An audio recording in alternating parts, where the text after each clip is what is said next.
শরীরের কিছু ছোট ছোট সংকেত কিসের ইঙ্গিত দেয়, এই নিয়ে আগে আমরা আরেকটা ভিডিও করেছি, এটা সেকেন্ড পার্ট।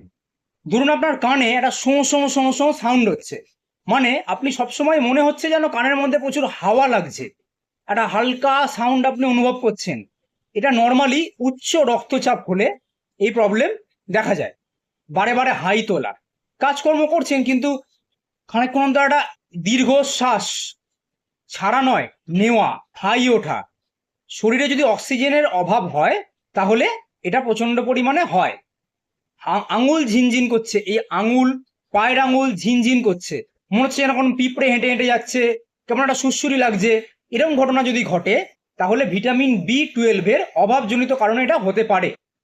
অনেকের পা ফুলে যায়, খানিকক্ষণ দাঁড়িয়ে রয়েছে, হয়তো 1-1.5 ঘন্টা বা 2 ঘন্টা ট্রেনে কোথাও যাচ্ছে, দাঁড়িয়ে রয়েছে কিন্তু পাটা ফুলে যাচ্ছে, এরকম টিপলে গর্ত মতো হয়ে যাচ্ছে, সেটা আবার আস্তে আস্তে উঠছে, এরকম ঘটনা ঘটছে। বা মহিলারা রান্না করছেন, সেক্ষেত্রে দেখা যাচ্ছে যে পা ফুলে যাচ্ছে, আবার খানিকক্ষণ যদি ওয়েট করে, মানে একটু পা ছড়িয়ে রাখে, তাহলে আবার দেখা যাচ্ছে কমে যাচ্ছে। লিভার বা কিডনির প্রবলেম থাকতে পারে, তাহলে এই ঘটনা ঘটে। রাত্রের দিকে পায়ে ব্যথা হচ্ছে, মানে পায়ের ডিম কাপ মাসেল যে জায়গাটাকে আমরা বলি, সেটা দেখা যাচ্ছে দিনের শেষে যখন আমি সারাদিন খাটাখাটনি করে আসছি সেই সময় ব্যথা করছে।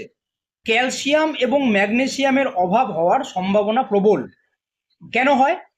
কারণ আমাদের রক্তে ক্যালসিয়াম এবং ম্যাগনেসিয়ামের মাত্রাটা একটা নির্দিষ্ট থাকে। এবার কি হয়, যখন একটু বয়স বাড়ে, বিশেষ করে 30 হলে, তখন সেই রক্তের ক্যালসিয়ামের মাত্রা ঠিক রাখার জন্য হাড় থেকে ক্যালসিয়াম নিয়ে নেয়।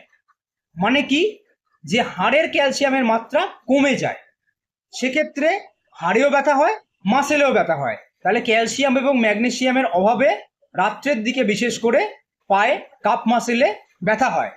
হঠাৎ করে চুল প্রচুর পড়ে যাচ্ছে। এবার এই চুল পড়া দু ধরনের হয়, একটা হচ্ছে চুল ভেঙে যেতে পারে, মানে মাঝখান থেকে ভেঙে গিয়ে পড়ছে, আর একটা গোড়া থেকে উঠছে। এই দু ধরনের প্রবলেম হতে পারে। যদি দেখছেন মাঝখান থেকে ভেঙে যাচ্ছে, তাহলে প্রোটিনের অভাব হচ্ছে।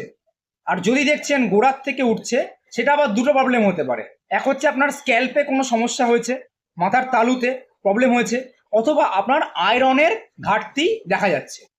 ঘন ঘন মাথা ঘুরছে, মানে আপনি একটুখানি কাজ করছেন, কেমন একটা যেন এরকম ঘুরে যাচ্ছে। দুটো কারণে হতে পারে, তিনটে কারণে রাজার।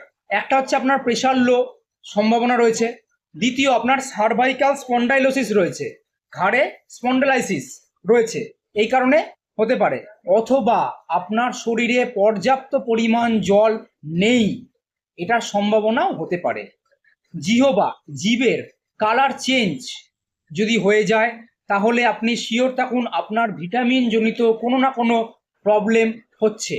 গন্ধ কম পাচ্ছেন, গন্ধ যেমন করোনার সময় হতো না, যে যাদের যাদের করোনা হতো গন্ধ পেতো না, হয় পাচ্ছেন না বা কম পাচ্ছেন, খাবার দাবারে কম পাচ্ছেন, জিঙ্কের অভাবজনিত কারণে এটা হয়।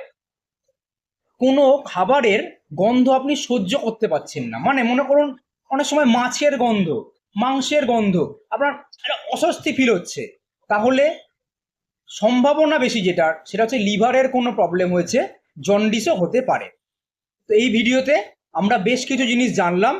এই প্রবলেমগুলো হলে 2-4 দিন হলে কোনো সমস্যা নয়, কিন্তু যদি কিছুদিন চলতে থাকে অবশ্যই অভিজ্ঞ ডাক্তারবাবুদের সঙ্গে পরামর্শ করুন, কারণ এই অভাবগুলো প্রাথমিক অবস্থায় খুব সহজেই ঘাটতি মিটিয়ে নর্মাল অবস্থায় আসা যায়, কিন্তু যদি বেশি দিন চলতে থাকে তখন কিন্তু সমস্যা বড় আকারে ধারণ করে এবং বিভিন্ন জটিল রোগ হওয়ার সম্ভাবনা রয়েছে। এই ধরনের ভিডিও আরও পেতে হলে অবশ্যই পেজটিকে লাইক, ফলো করে রাখুন, এবং আপনার আমার আশেপাশের লোকজনকেও আমরা যদি এগুলো জানাই, তাহলে তারাও বড় ধরনের বিপদের থেকে রক্ষা পাবে। কোন জিনিস খেলে আমার কোন কোন অভাব পূর্ণ হবে, সেটা নিয়ে আমরা একটা ভিডিও করব, যেটা সাবস্ক্রিপশনে পাওয়া যাবে। ধন্যবাদ।